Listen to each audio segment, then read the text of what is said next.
Actually, that's the reason why I fell in love with Robin. 'Di ba? Na I saw someone na So, no wonder, Mariel, na talagang tudo support ka kay Ruben Padilla kasi nagdidilulo ka sa pagmamahal. Ganyan talaga ang kapangyarihan ng pagmamahal, Mariel, naiintindihan namin yan. Kasi na-experience din namin yan, di ba?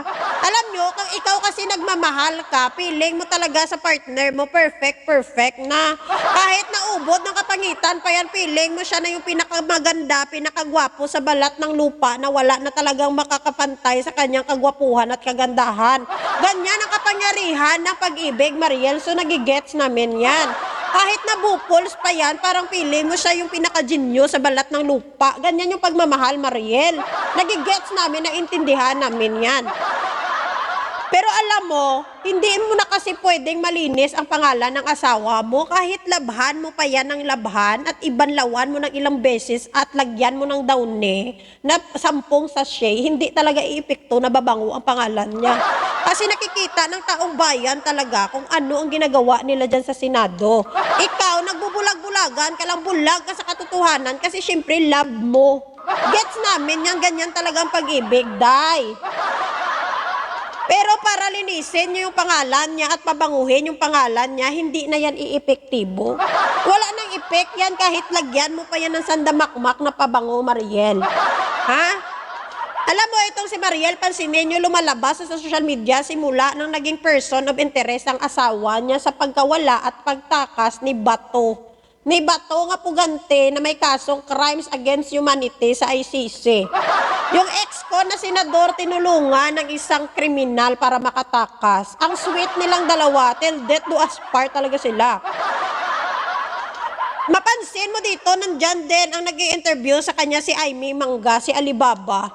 Ang cute nilang tingnan, dalawang labubo nag-uusap, dalawang labubo nag-i-interview. Wow! Ang cute nilang tingnan, diba? Kasi pareha silang nag-aaningan, dalawa.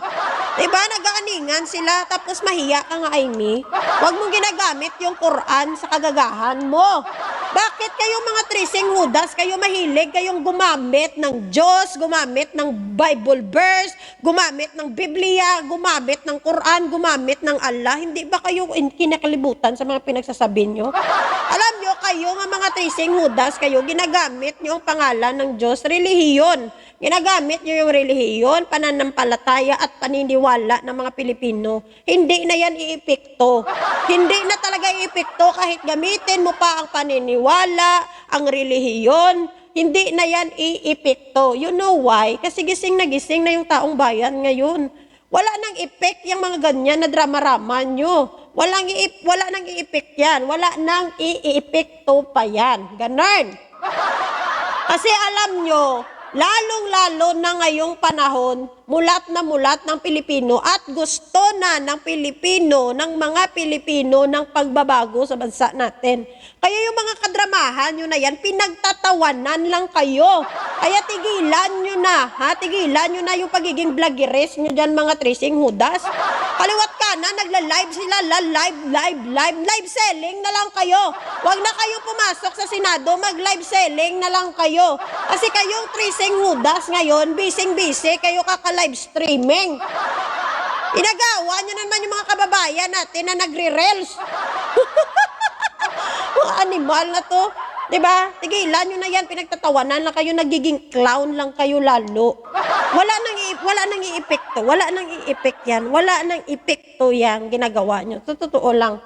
Ginagawa nyo na lang joke yung sarili nyo, pinagtatawanan lang kayo, pansinin nyo yung mga post nyo dyan.